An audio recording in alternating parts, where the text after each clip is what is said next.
अस्सलाम वालेकुम दोस्तों, उम्मीद करता हूँ आप सब लोग खैरियत से होंगे। तलबात की सस्पेंशन 7 दिनों की जो हुई है उसमें बहुत से दोस्त इनबॉक्स में ये क्वेश्चन कर रहे हैं कि क्या इन दिनों की सैलरी जो है वो प्रोवाइड की जाएगी या नहीं। कानून के मुताबिक दो चीजें मैं आप लोगों के साथ क्लैरिफाई करूंगा।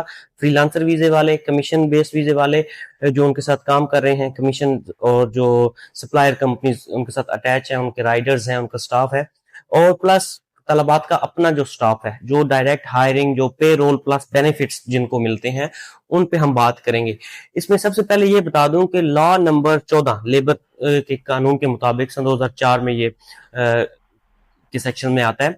उसके मुताबिक जो कंपनी तलबात है उसके जो पे रोल वाले लोग हैं, तलबात के साथ डायरेक्ट जो लोग हैं, उनको सैलरी प्रोवाइड की जाएगी। क्योंकि ये मामला जो है गवर्नमेंट और कंपनी का है, कंपनी की वायलेशन की वजह से, उनकी मिसलीडिंग इंफॉर्मेशन की वजह से ये वायलेशन हुई है। राइडर्स और उनके स्टाफ का कोई इसमें कोई कसूर नहीं है, तो इस वजह से उनको सैलरी जो है प्रोवाइड की जाएगी।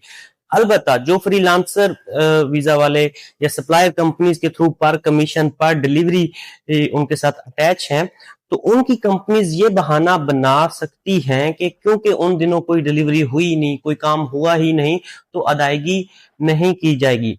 इन सिंपल अगर मैं बताऊं तो जो लोग payroll plus benefits fix salary के साथ, तलबात के साथ जुड़े हुए हैं, उनको अदायगी की जाएगी बेसिक सैलरी के मुताबिक, कितना जितना भी योमिया उनका बनता है। लेकिन जो लोग पर डिलीवरी, कमीशन बेस, फ्रीलांसर उनके साथ जुड़े हुए हैं, उनको ये बहाना उनकी कंपनीज बना सकती हैं। हाईली चांस है, इन फ्यूचर विल सी क्या होता है।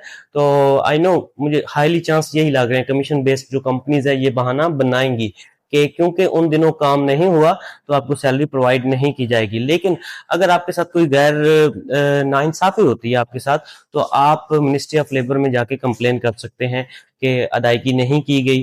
तो जो भी कानूनी कार्रवाई होगी या जो भी कानून उसके मुताबिक फैसला करेगा। मिलते हैं नेक्स्ट वीडियो में। शुक्रिया, खुदा हाफिज।